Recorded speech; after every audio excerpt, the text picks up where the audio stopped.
Hey, good morning. Sorry po Dok, medyo pausap. Oo. Have you seen the lecture na ba? Have you watched the video? Okay. I just need a certain clarification. Let me just start this session.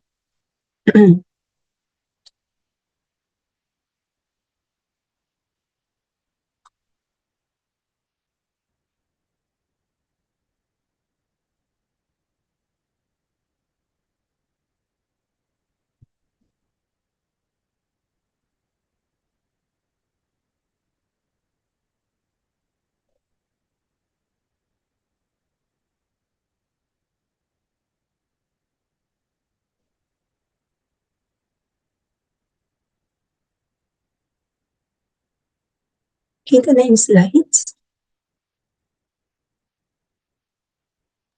Yes po, Doc. Okay, let's start.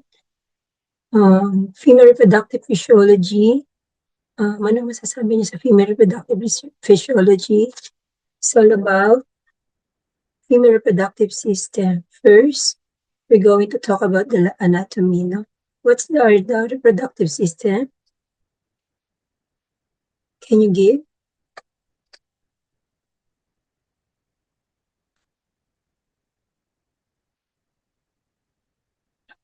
Okay, hold on.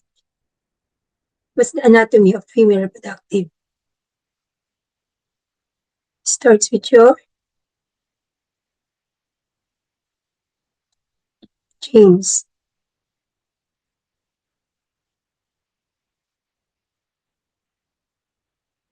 Is James Lagman here? Ay, yes po, Doc. Now, what's comprises your female reproductive? Ovaries, fallopian tube, uterus, cervix, vagina po. Okay. Your female reproductive comprises of your vagina, cervix, two fallopian tubes, your ovaries, your external genitalia. So this is the oogenesis. We're talking about the ovarian follicles at birth. Before birth, the primordial germ cell will repeated its divisions, and then it will migrate to the ovarian cortex and will become your oogonium. This oogonium is your earliest. Okay. At birth, it will be 1 to 2 million oocytes, and the oogonium will become the primary oocyte. What are the what are here at the primary oocyte, which is arrested in the prophase 1? Can we call on Pengson? Dr. Pengson? Sorry po, Doc. Ano po ulit yung question? Oh, what is in the primary oocyte?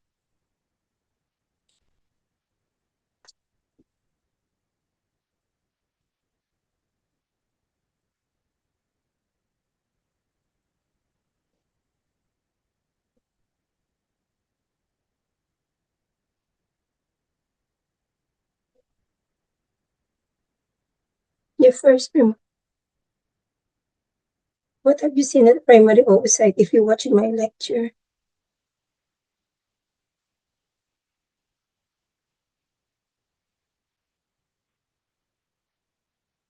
It is what?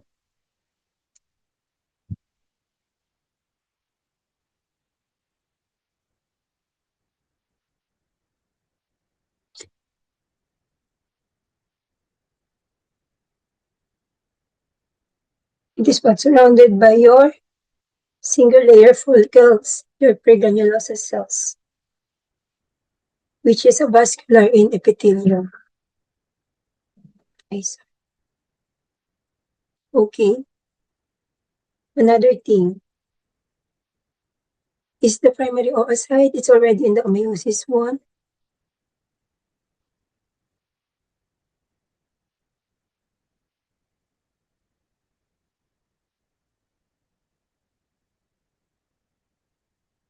Okay.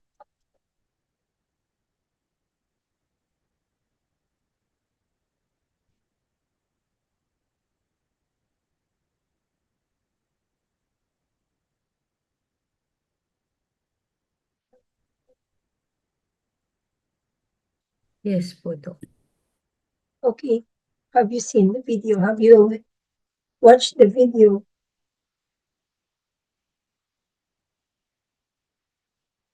Huh? What have you seen in the primary oocyte? You've seen the cuboidal granulosa cells divide. Single layer early. Then it is arrested to your meiosis 1. Then after that,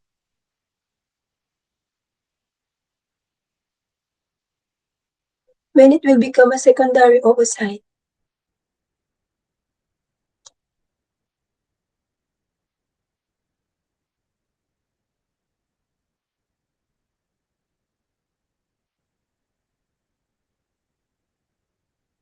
Pag nag-proliferate na po ba yung granulosa cells? okay. Lakas. What come again, Chelsea?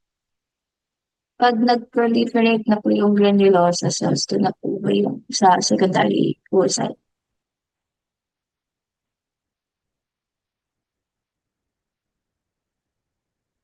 Okay.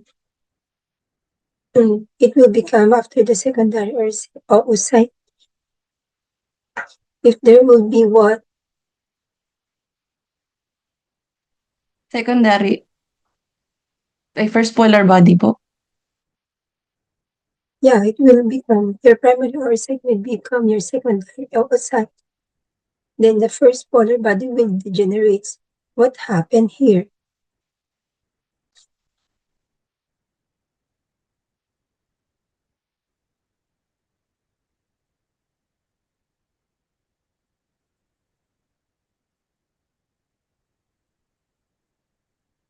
When? If there will be a Completion of ovulation, right?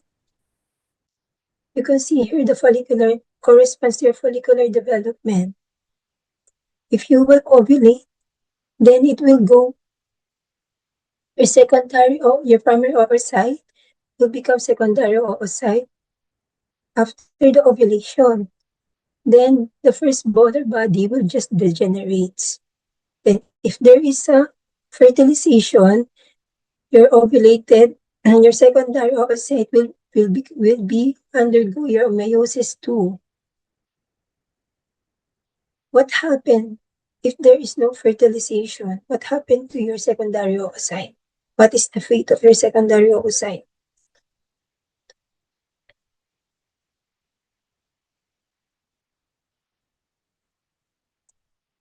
It will become what? If there's no fertilization, magde-degenerate. when it degenerates, there will begin your menstrual cycle. On your follicle, on the other hand, it will become your corpus luteum, right? Okay. Oh, what are the stages of the ovarian follicles?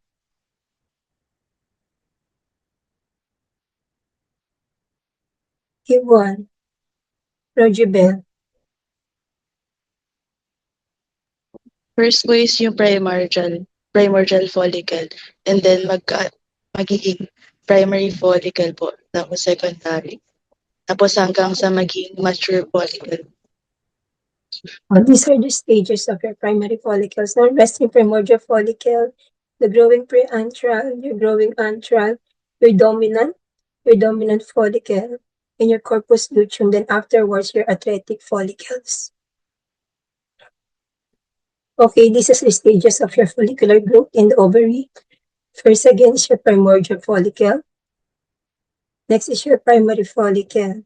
Then at your preantral, there will be a form of your zona pellucida. How many zones of your zona pellucida?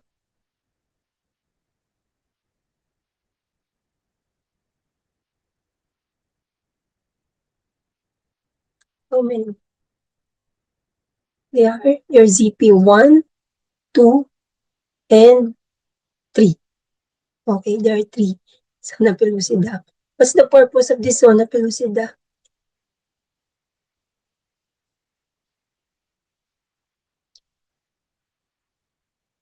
It is what? For what? Finding sites po ng sperm. Okay, very good. Then, it will become your antrum. As you can see, there's a fluid sac here. Your antral follicle. After your antral follicle will become your preovulatory follicle. You will notice here, there will be a cumulus or porocyte here. Then after that, ovulation will occur. This whole thing will be burst out on your fallopian tube. It will catch by your, who will catch? Fimbriae. Fimbriae. Then if there's no fertilization, this follicle will become your corpus luteum. Afterwards, it will degenerate and will become your corpus albicans. Okay, I have a case. Can you read? Anyone?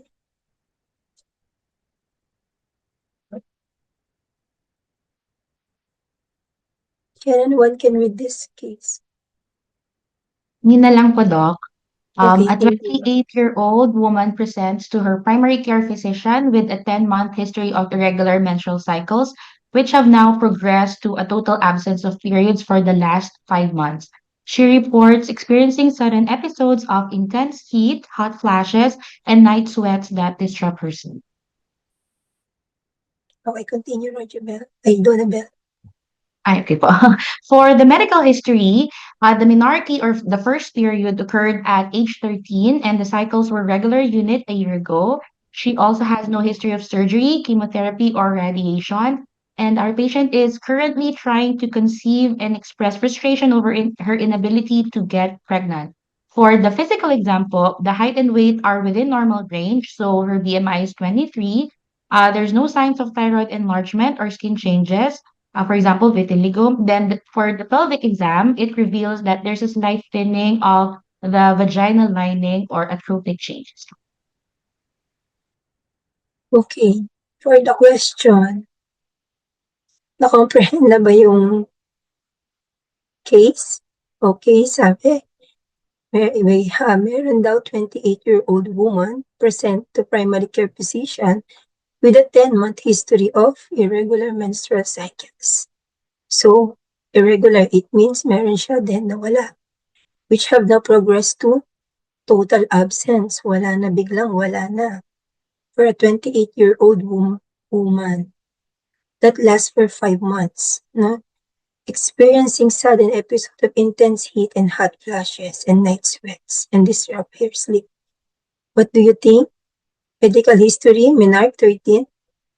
Is it a normal range of a menarche of a person?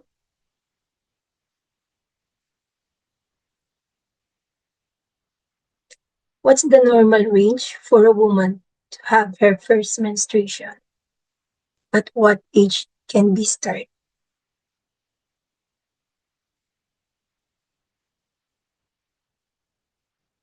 By 9 up to 15 po. 10 years old. No history of surgery. Currently trying to conceive. Physical exam, normal. No signs of any thyroid enlargement. Pelvic exam is atrophic changes. Okay? Ay, na-reveal ko. What will be the diagnosis? Ang tingin nyo? Discuss pathophysiology, diagnostics to be requested, and management. Let's first, what do you think will be the primary diagnosis of the patient or the working diagnosis?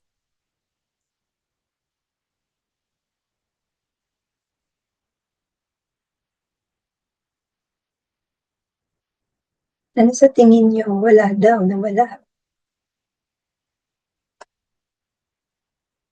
What happened kaya?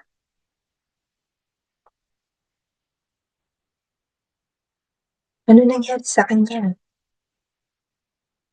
Anyone can guess?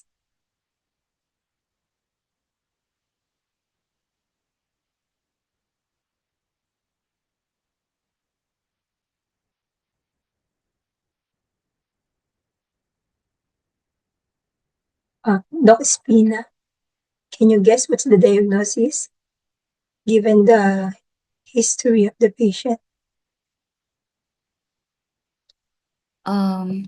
Possibly po, since 28 years old pa lang po yung patient, so wala pa po siya sa 40 around yung mga age po na nagkakaroon ng menopause. At possibly po bumaba pa yung levels po ng ovarian follicle niya So po. what will be your diagnosis? Primary ovarian insufficiency po or premature ovarian failure. Okay. These patients have a premature ovarian insufficiency. What happened here? Maybe this patient have what?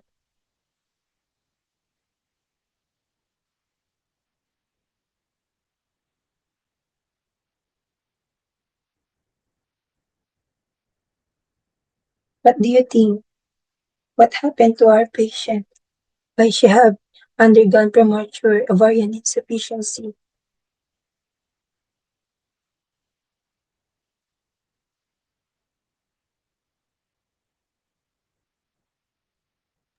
For one doc siguro po dahil mababa yung estrogen production niya, kaya din po may hot flashes. Okay. Hot flashes ang nakikita.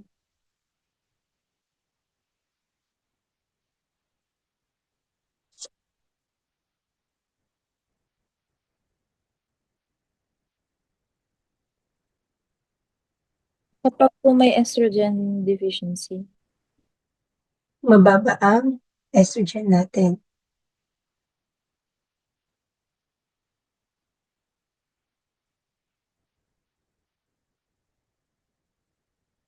Na pa?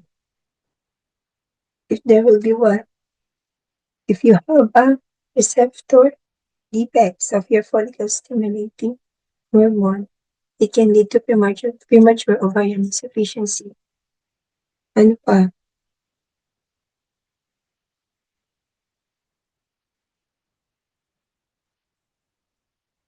Can genetics can also contribute to this? How about autoimmune diseases? Yes, no. Mostly 60 to 90% are idiopathic, actually. Most of the cases here are idiopathic. Patients undergoing premature ovarian insufficiency, what are the diagnostic tests we have to work up? First and foremost, in reproductive years, we have to take the pregnancy tests. This is the crucial first step. What if turns negative? Mas mag-iisip tayo kung what happened, no? If it is positive, may baby, kaya siya wala amenorrheic yung patient natin. Then what? Your prolactin TSH. Why do we have to get this? To rule out any pituitary or thyroid issues. Then what? Your hormone panel. Maybe the initial you get your follicle stimulating hormone and your estradiol. Kapag mababa ang estradiol ng patient, mayroon bang nangyayari na early premenopausal?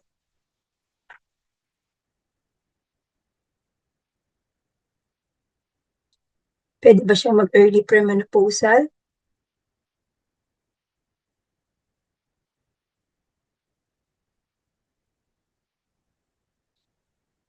Sa tingin niyo, pwede?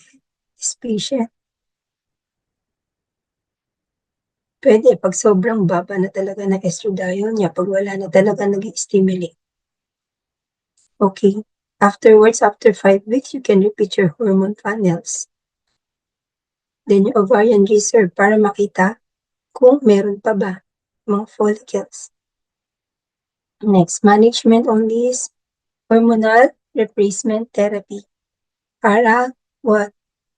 Ma-balance lahat ng hormones ni patient so that ma-stimulate yung ovarian follicles niya. Okay, let's go to your Any question to your oogenesis and follicular development?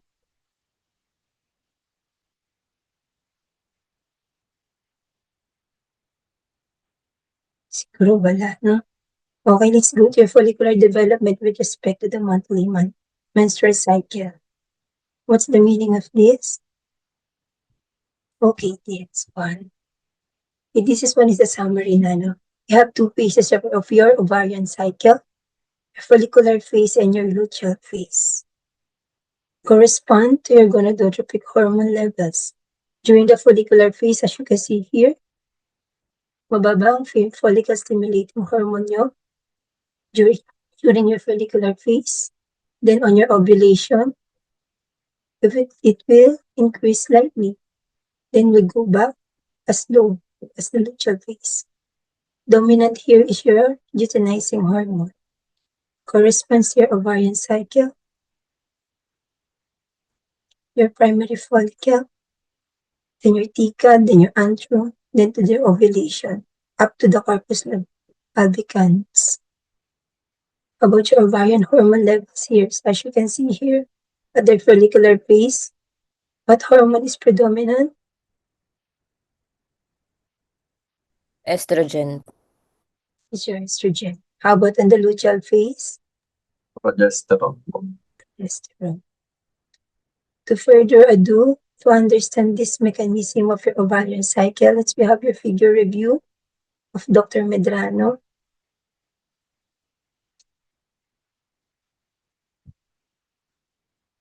Nandito na ba si Dr. Medrano? Yes po.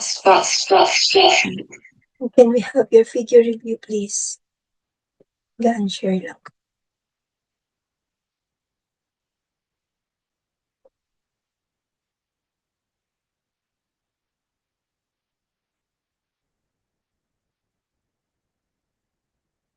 Ano ba mag-share? Ay, ako na po. Mag-screen share na.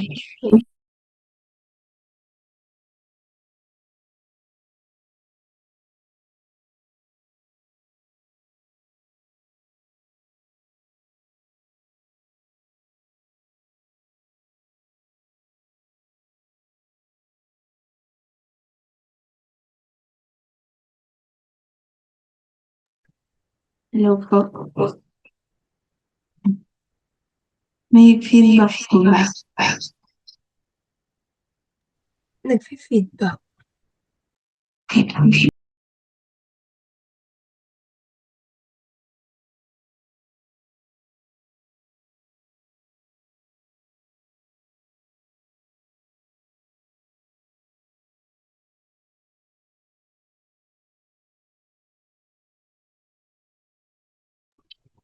Eto. Okay na po. So, ito po yung figure po na binigay, pero para po mas better, hiniwa-hiwalay ko po para po hindi po maging overwhelming. Ayan po. So, I'll start po with the early follicular phase, which is from day 3 to day 7. So, in day 3 po, meron na po tayong growing large antral follicles, which is recruited. The follicles po is recruited by the FSH. So, now the FSH po, it triggers, the brain will, or the hypothalamus will release the GnRH. Kisspeptin hormones po will release kisspeptin that will directly activate the GnRH neurons. Si GnRH neurons naman po will trigger GnRH slow pulses. So, yung effect po nun, si gonadotropes po, nagde-decrease po yung FSH tsaka yung basal LH. Kapag ka po nag-decrease yung FSH and basal LH, nagsa-start na po yung recruitment, meron na pong start ng recruitment ng multiple small follicles, which is these follicles starts producing the estrogen po and the inhibin. So, yun po, nagsa-start po yung increase ng negative feedback from this po sa moderate estrogen, and then nagkakaroon po ng follicular atresia because po of the decreased FSH. So, since nagkaroon na po ng follicular atresia, So, some follicles stop growing already and then one follicle becomes dominant. So, eto na po yun. So, kapag meron na po tayong selection of dominant follicle, so si dominant follicle po, siya po yung mag-stimulate ng increase in estrogen but still no progesterone. And then, since ang precursor po na mag-change from negative feedback to positive feedback would be the high estrogen levels. So, yun po. So, high estrogen levels, again, will switch to positive feedback at the level of the pituitary sensitivity to rapid GnRH pulses. So, again po, si kisspeptin hormones magre-release ng kisspeptin and then would directly activate si GnRH neuron. So, this time po, since positive feedback na po, rapid na po yung pulses. So, since rapid pulses na po, yung effect po niya sa gonadotropes, nag-i-increase na po yung LH natin mid-cycle. Kapag nagkaroon na po ng LH surge, na-attain na po natin yung, nare-reach na po natin yung meiotic maturation or the final maturation of the egg, which would cause the rupture of the follicle. Kapag nag-rupture na po yung follicle, magre-release na po yung egg, which will now become will start the ovulation. So that would be on the day 14. So pag nag-ovulate na po on the day 14, meron na po tayong egg na ni-release. So si corpus luteum na po would become it will become the corpus luteum from that ovulated na dominant follicle. So si ovulated dominant follicle po, it would produce high levels po of progesterone and moderate in inhibition. So yung tinatandaan ko po dito, nagna-negative feedback po tayo pagka negative is equals to no more increase. Kapag positive naman po, plus or more secretion ng hormone. So, dito po, nag-negative feedback po tayo because of the progesterone na po. So, nagkaroon tayo ng ruptured follicles which would become the corpus luteum. So, it will produce the high progesterone and moderate estrogen. So, the effect again is the negative feedback. So, pag nag-negative feedback po, umulit lang po kagaya nung sa umpisa. So, si GnRH po, magso-slow down po ulit. So, yung effect niya sa gonadotropes, i-maintain po niya na low yung basal LH and FSH. Si LH po and si FSH, sila po yung nag-help na mag-maintain ng corpus luteum. However, kapag wala naman pong this is in preparation po for pregnancy. However, kapag wala pong implantation and hindi po na-rescue ni HCG, hindi po niya napalitan or na-rescue si LH, what would happen is that the corpus luteum will now degenerate or it will die. It will become corpus albicans. So, dito na po tayo. So, pag naging corpus albicans na po yung egg po natin, nagda-drop po yung hormones natin, yung estrogen po natin, yung progesterone, and yung inhibin. So, since nag-drop po lahat, nawawala na po yung negative feedback from the ovary after po mamatay nung corpus luteum. So, doon na po tayo magre-restart ulit nung recruitment po ng follicles. So, with the loss of the negative feedback, the new cycle restarts po. So, with hormones low, the brain will again release GnRH and then it will cause, since rapid pulses po, it would cause FSH peak. Si FSH peak po, siya po yung magkakos ulit ng recruitment ng new follicle. So, pag nag-start na po ulit ng recruitment ng new follicles, magre-restart na po ulit. Sa-start po tayo sa day 1 ulit ng menstruation. To put it simply po, dito po, nag-start po tayo sa growth po ng may presence po ng FSH. So, magkakaroon po tayo ng follicle growth. And then, magkakaroon po ng estrogen rise. Pag nagkaroon po ng estrogen rises, magkakaroon po ng selection ng dominant follicle, which is this. So, pag nagkaroon na po ng dominant follicle, magte-trigger, yung high estrogen po, magte-trigger ng LH surge. And then, si LH surge, magte-trigger naman po ng ovulation. Si ovulation po, mag-signal po na ma-change po yung egg po natin magiging corpus luteum from the ovulated dominant follicle. Si corpus luteum po is triggered by the is maintained or will secrete progesterone. And then, if wala pong, maintain po siya through the decrease na basal LH and decrease FSH. And then, kapag wala po tayong pag no pregnancy po or walang fertilization, nagda-drop po yung hormones. So, hindi nagiging corpus albicans po since nagda-die po yung corpus luteum. And then, magde-decrease po lahat ng hormones. Tapos, mawalan po ng negative feedback. Magre-restart po ulit yung cycle. That would be all po. Here, wala. Ulit. So, to summarize, what is your Kiss-15 there? What is the role of your Kiss-15 neurons? Kiss-15 neurons po are the specialized nerve cells in the hypothalamus that would act as the main switch. Parang siya po yung switch po or the control po in the reproduction. So, siya po yung nagsistimulate ng GnRH release.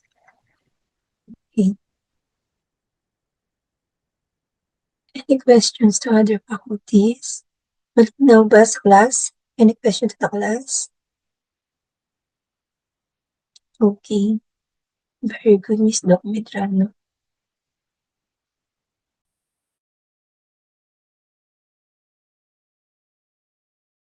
Okay, remember your Kiss-15 is your gatekeeper that translates your estrogen signals to GnRH pulses.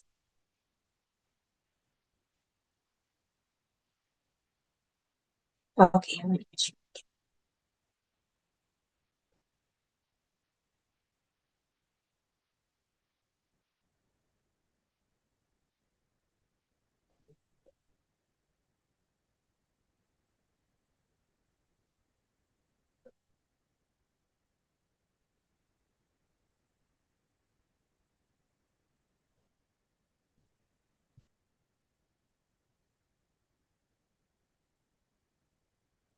Okay, so after that, due to the regulations of your estrogen and progesterone, what happens to your fallopian tube?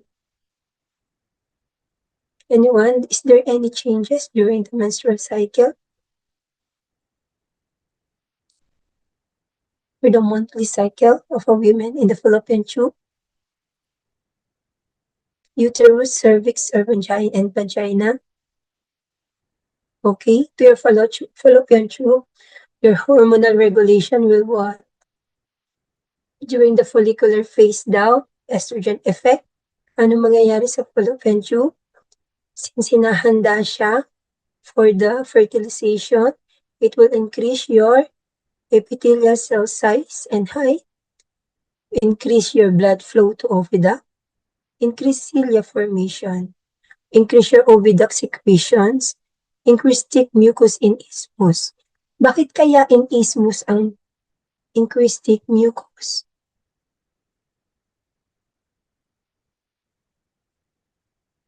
Anyone can, sa tingin nyo, bakit kaya hindi sa ampulla?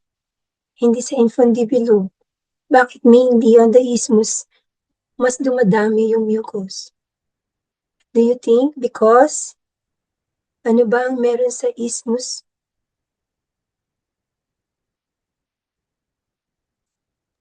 Common site po, Doc, ng ectopic pregnancy. Common site ba ang isthmus? O, kung common site siya, ano ba meron sa kanya? Bakit kaya kailangan i-increase production of mucus there? It is why? Because it is narrower, right? So, mas madaming mucus, mas madulas. Dudulas.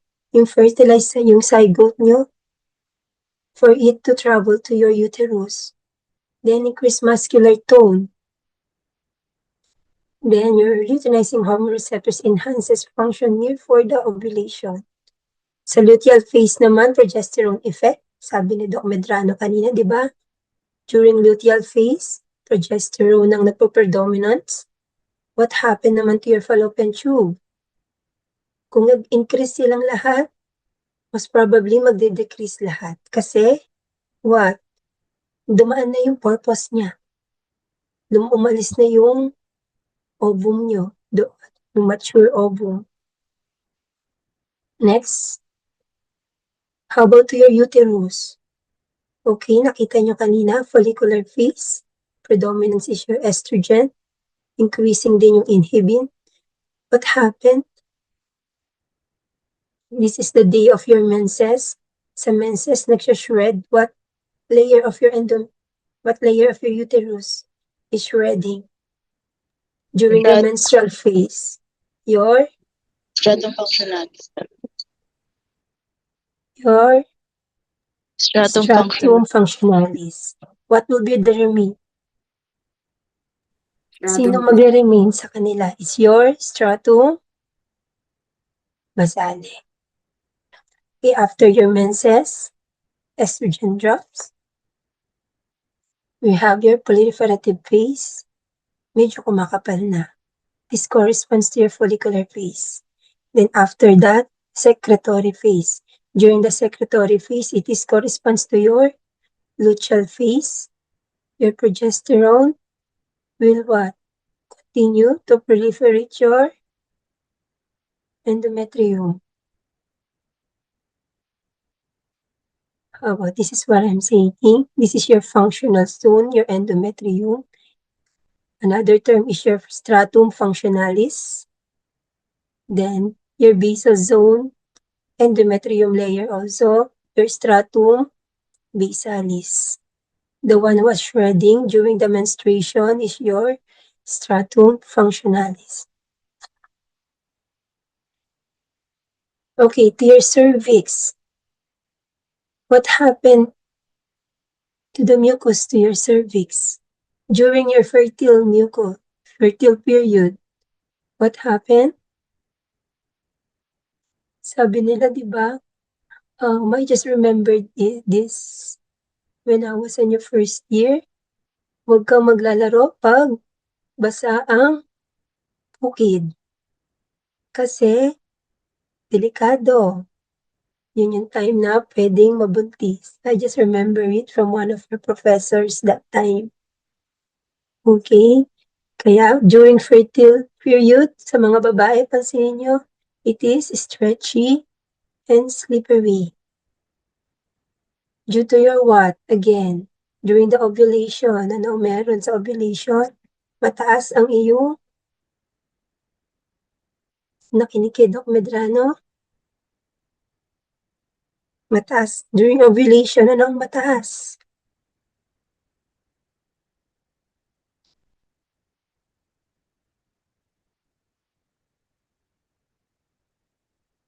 Kakabanggit lang ni Doc Medrano kanina. O, Doc Medrano, anong mataas during ovulation? May LH surge po during Okay, your LH surge.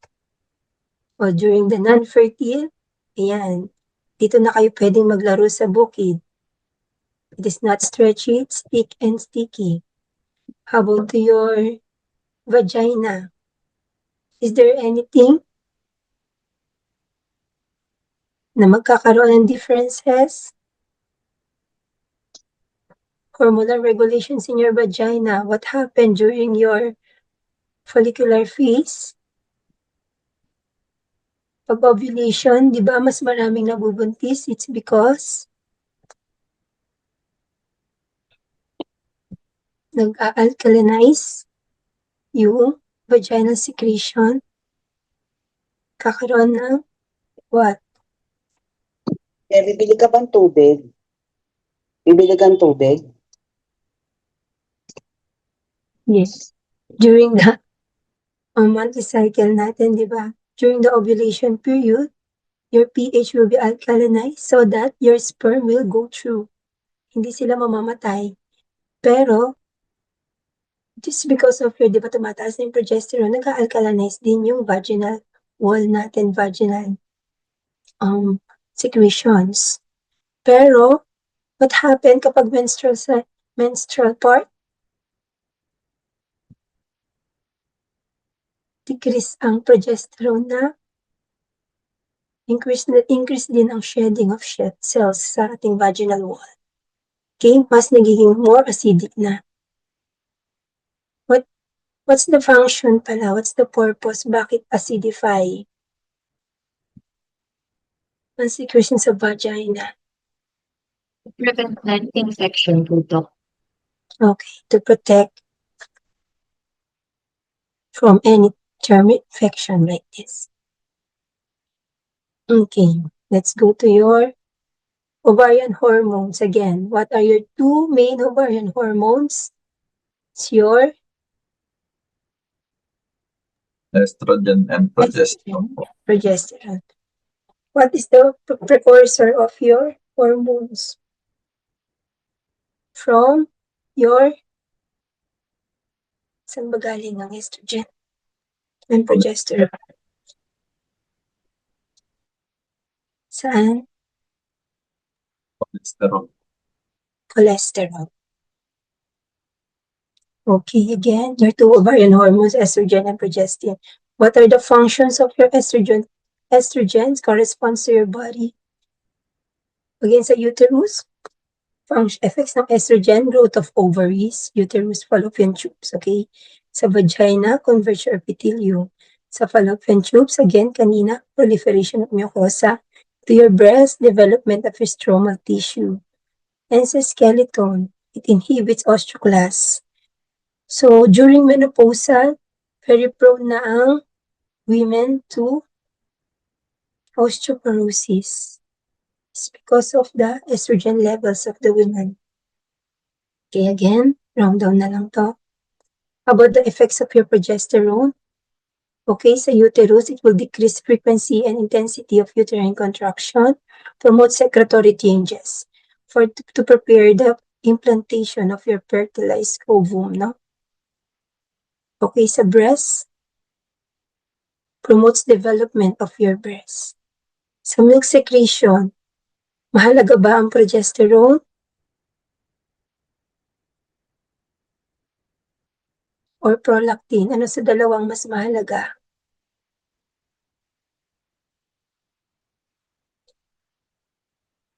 Yung pag-drop po ng progesterone yung mahalaga pagka po secretion po ng milk. Okay, kasi your progesterone primarily inhibits your milk production. So, hindi siya masyadong mahalaga, no?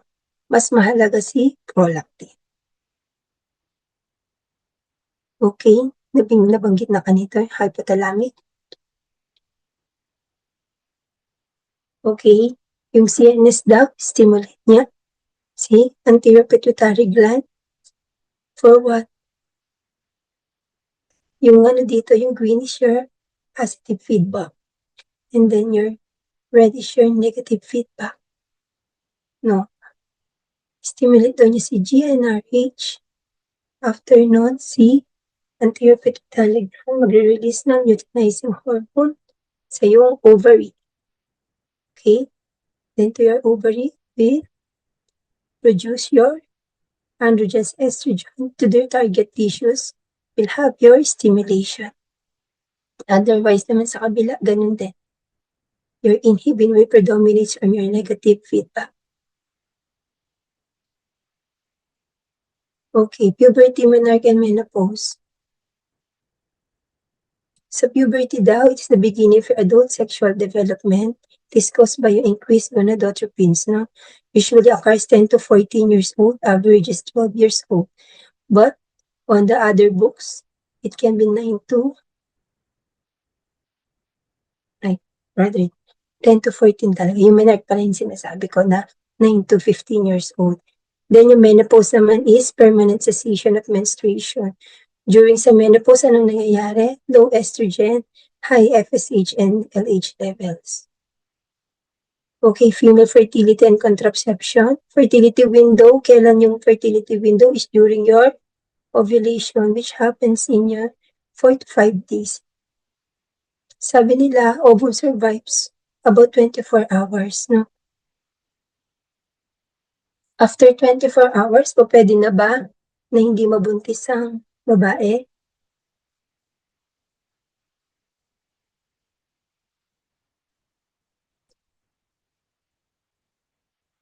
O pwede pa din, no? Actually, hanggang 72 hours yun, yung pinaka-extension. Then, why do we use written method?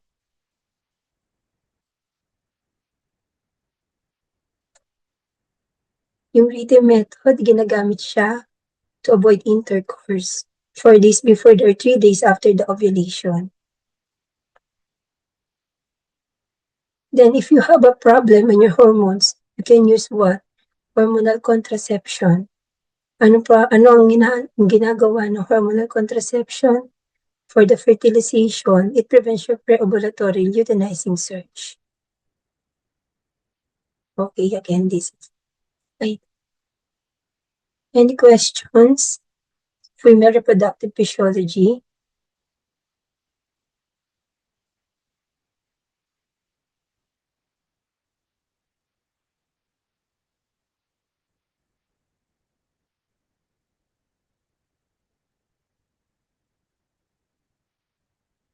Okay, do you have any questions? If no questions, you can rewatch the video na lang. It is more detailed.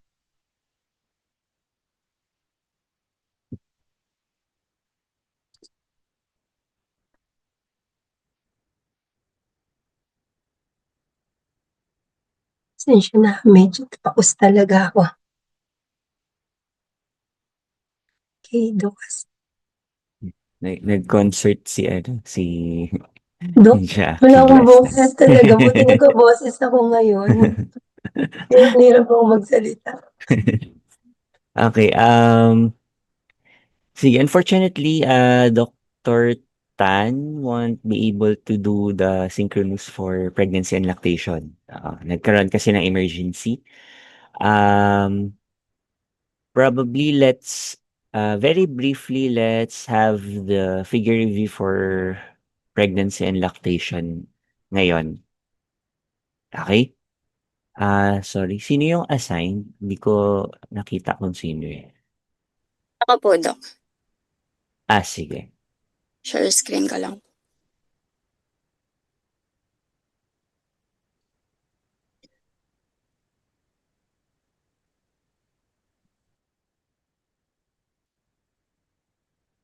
Kita naman po. Yes. Okay po. So, good morning everyone po. The figure review po is about the maternal placental fetal unit po, which shows how the mother, the placenta, and the fetus po work together to produce hormone during pregnancy. So, nakadepende po sila sa isa't isa, especially po for making progesterone and estrogens, which are essential hormones po to maintain pregnancy and support fetal development. So, let's start muna sa mother. So, the mother provides cholesterol po, specifically the low-density lipoprotein cholesterol, which goes to the placenta. So, yung cholesterol na to, it is important po because it is the basic building block of all steroid hormones, itong lahat na to. And si placenta, hindi niya kaya mag-synthesize ng cholesterol efficiently on its own, kaya nakadepende siya sa maternal supply. And just to note lang din yung acetate here. Sa cholesterol synthesis, siya yung starting molecule from acetate to acetyl-CoA until maging cholesterol siya. So next is yung placenta. Yung placenta, nag-a-act siya as the moderator.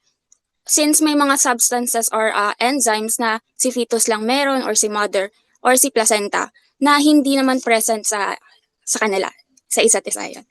So looking at the figure ulit po, di ba si cholesterol is first converted into pregnenolone by enzyme SCCE or the side chain enzyme.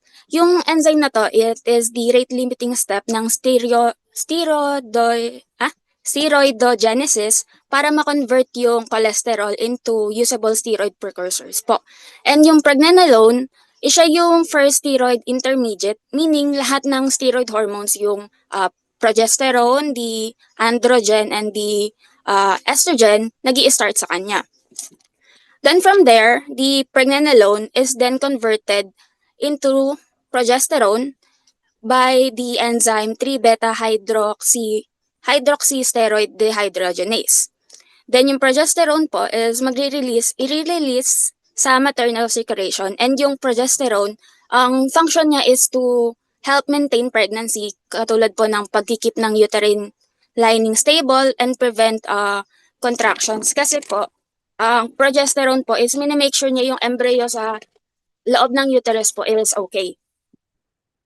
Kumbaga po, sa placenta, siya yung main source ng progesterone, while si mother, siya yung source ng raw material, which is the cholesterol. Pero si placenta po kasi is may limitation. So, hindi niya kaya gumawa ng androgen ng sarili kasi kulang siya ng enzyme which is meron sa fetus yung 17-alpha-hydroxylase and 17-20 desmolase. So, magdedepend siya sa fetus.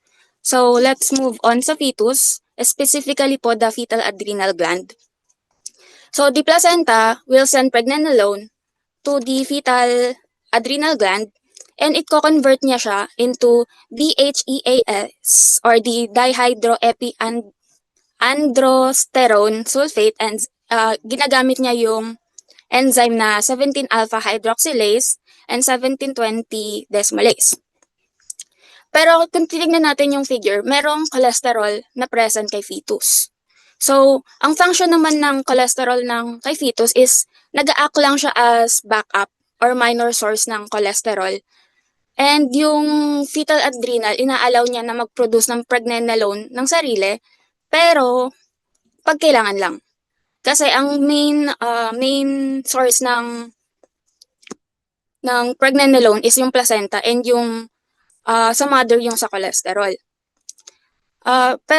Although yung fetal adrenal, nag-utilize siya ng cholesterol para mag-produce ng pregnenolone, yung primary role kasi noon is to convert the placental pregnenolone into DHEAS.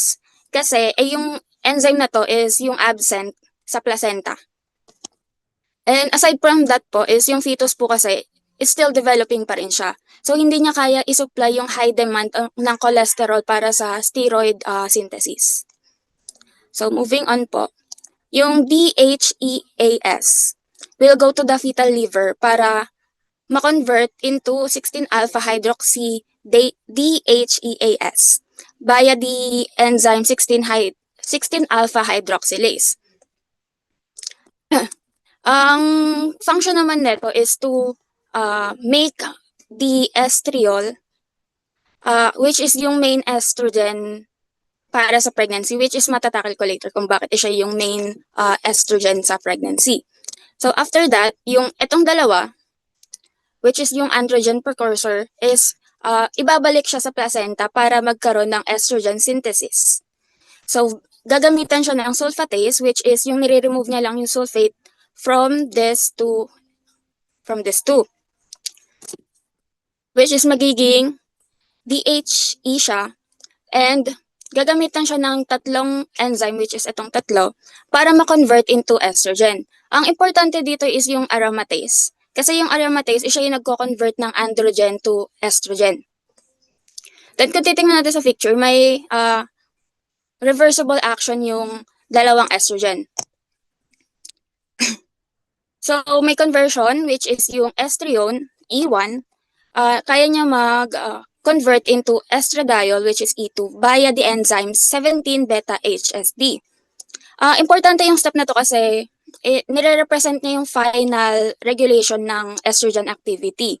So, kung ang mangyayari is, si E1, siya yung weaker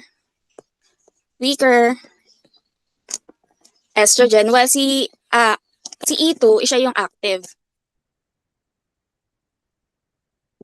Then, ikakatalyze siya ng 17-beta-HSD para sa activity ng hormones. Kunwari, si E1, magko-convert siya sa E2 para magkaroon ng increased hormonal activity, and vice versa, si E2 magko-convert back to E1 para mag-decrease yung hormonal activity. So, kumbaga siya yung nag-act as control mechanism para mag-allow yung body to adjust the strength po ng estrogen. Estrogen effects pag depende sa pangangailangan ng katawan po. Then, bakit ba kailangan ng adjustment? So, kailangan ng body ng adjustment ng estrogen kasi nakaka-affect siya sa pregnancy and sa development. Kung sobrang taas ng estrogen, kung mataas yung mga yan, pwedeng magkaroon ng excessive uterine stimulation, so magkakaroon po ng premature contraction and hormonal imbalance. Pag mababa naman is nare-reduce niya rin yung uterine growth, so nare-reduce din yung uterine blood flow at hindi po mape-prepare yung body for pregnancy. Then this estrogen is babalik siya sa maternal circulation. So dito naman yung sa may liver, magko-convert din siya by sulfatase at magiging 16-alpha hydroxyl DHEA. And i-convert siya ng 3 enzyme para maging estrogen, which is yung E3, yung estriol. Then babalik din siya sa maternal circulation. Yung E3, importante siya kasi nakadepende siya sa fetal liver and sa placenta. Siya yung pinaka-unique sa buong cycle na yan. Kasi nagre-reflect dito yung condition ng fetus. Kumbaga, nagiging clinical marker siya ng fetal well-being. So, pag mababa tong E3, may indication na may problem sa fetus or sa placenta. Then, etong hormones, lahat ng hormones, which is yung progesterone and yung estrogen, once na na-release sila sa mother bloodstream, nakakatulong siya sa pregnancy for pregnancy, katulad po ng uterine growth, yung breast development, and yung preparing the body for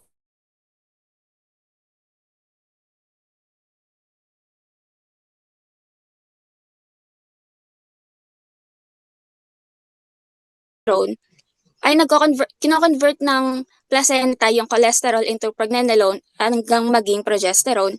Then si fetus, kino-convert po yung pregnenolone into DHEAS, and yung fetal liver magmo-modify para maging 16-alpha hydroxyl DHEAS. Then yung placenta, i-convert niya tong mga to into estrogen and babalik yung hormones sa mother. And para mas madali siyang maintindihan, si mother yung nagpro-provide ng or nagsusupply or nagpro-provide ng raw materials, which is yung cholesterol, while si placenta, siya yung nagpo-produce ng progesterone at nagko-convert ng hormones, while si fetus, siya yung nagpro-provide ng androgen precursors na kailangan ng estrogen production. So coordinate system sila kasi nakakatulong sila for successful pregnancy po. And that's the end po ng figure review ko. Okay, sige. Any questions from the class? Unang-unang nag-clap si James. Oh. Any questions from the class? From the other faculties? Wala. Okay. Sige. Ano lang remember lang the important hormones lang highlighted dito sa figure. Okay? Sige. Thank you. Let's have the next one, yung about lactation. Ako naman po, Doc. Wait lang po.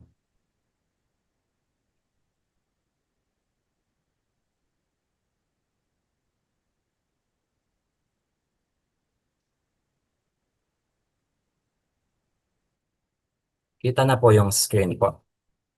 Yes.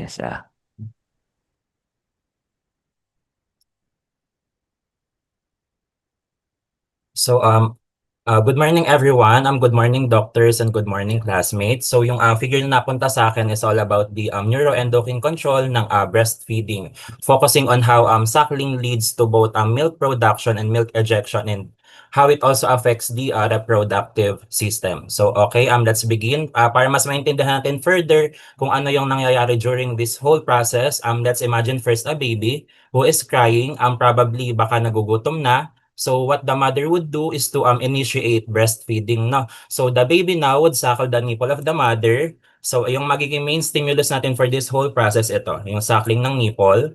So sa nipple, meron tayong tinatawag na mechanoreceptors.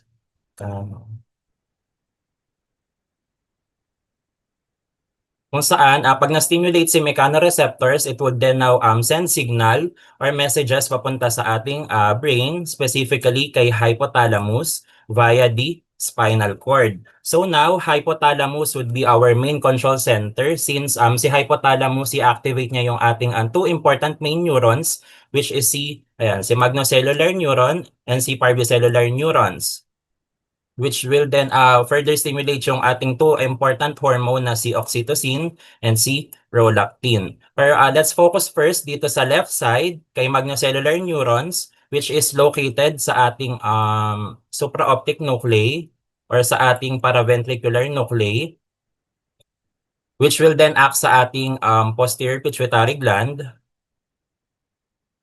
specifically kay pars nervosa. So itong mga neurons na to, it will then now stimulate yung release ng ating oxytocin into the bloodstream. So si oxytocin ngayon, magta-travel siya papunta sa breast where it acts on the myepithelial cells surrounding the alveoli, kung saan si myepithelial cells is magko-contract siya, in response kay oxytocin. So which oxytocin pushes or eject milk from the alveoli into the ducts palabas ng nipple or yung tinatawag natin ngayong milk letdown reflex. Again, tandaan natin oxytocin is for milk ejection and also singit ko na lang din katulad na na-discuss nila Doc before sa lecture, oxytocin is also it can also take effects sa uterine contraction during labor. So okay, tapos na tayo sa first neuron. Mag-focus naman tayo dito sa second one, which is si parvocellular neuron. So again, through our main stimulus na suckling of the nipple, ma-stimulate si parvocellular neuron. So si parvocellular neuron, siya naman yung responsible sa pag-regulate ng secretion ng ating prolactin from the anterior pituitary gland naman. So normally speaking kasi si hypothalamus nagpo-produce siya ng dopamine para i-inhibit yung prolactin release natin.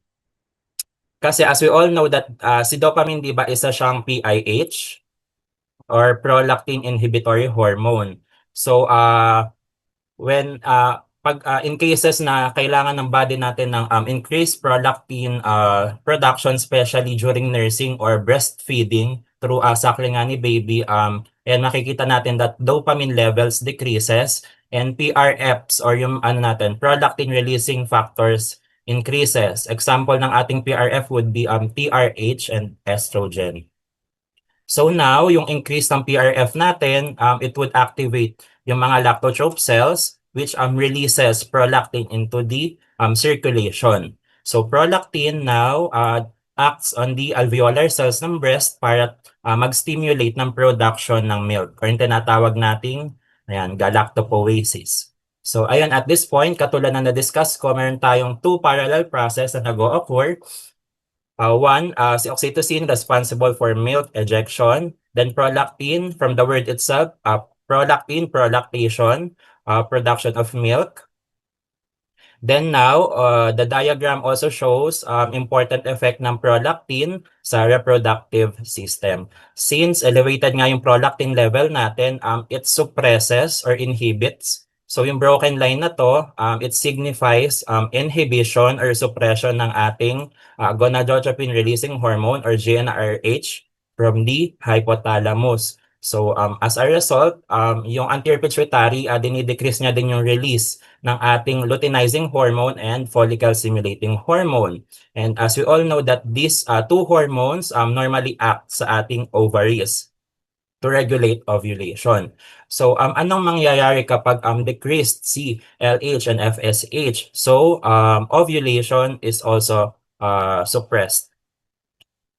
So ito yung tinatawag nating condition na lactational amenorrhea, kung saan ovulation and menstruation do not occur. So this is why breastfeeding can temporarily act as a natural form ng contraception. And nabasa ko din na para maging effective siyang way of contraception, breastfeeding should be done exclusively or continuously for at least 6 months. So in summary, again, through our main stimulus na suckling of the nipple, ma-activate si hypothalamus, which in turn activates two pathways, one leading sa oxytocin release for milk ejection, then the other one is prolactin release for milk production. Then yung increase ng prolactin natin suppresses yung ating mga reproductive hormones, preventing ovulation during a breastfeeding period. And also, one good advice din na para hindi ma-inhibit yung breastfeeding, lactating mothers should refrain from any kinds of stress as it could level off yung stress hormones nila in the body, kagaya ni cortisol and epinephrine, which prevents yung oxytocin from reaching the breast tissue. So, wala tayong magiging milk letdown reflex pag gano'n. Yan lang po. Thank you.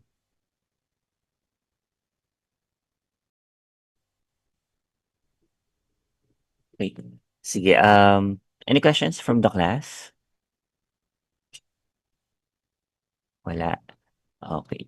Sige, from the other faculties? May questions ba? Emphasize ko lang yung sinabi mo, na it has to be exclusive breastfeeding for lactation amenorrhea to happen. Okay? So, hindi enough na 6 months, pero meron kang tubig with the breast milk, ganun. No? So, it has to be the continuous and the exclusive use and suckling of the nipple or the breast.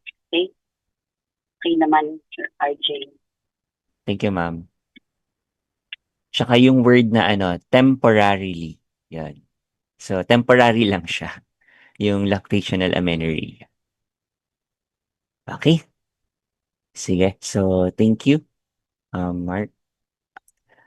Okay, so our game plan na for today, sige, you'll have the time until 12 to go back again dun sa male and female repro. And then at 1 p.m. we'll have your quiz sa about reprofisio. Sige, Rogie Bell. So, pwede daw po bang gawin na 2 p.m. po yung quiz or hindi? 2 p.m? Bakit? Opo. Parang more time to review po. Hindi, marami namang time ngayon eh. Hindi, ang iniisip ko kasi later after the quiz, so di ba we'll have a quiz and then feedback. Tapos probably for those who want to do grade consultation, pwede natin gawin yun after the quiz. Kaya gusto ko sana 1 p.m. Okay? Okay po. Sige. Alright. Sige, kung wala Walang na... mababago sa 1 hour, Rogie Bell.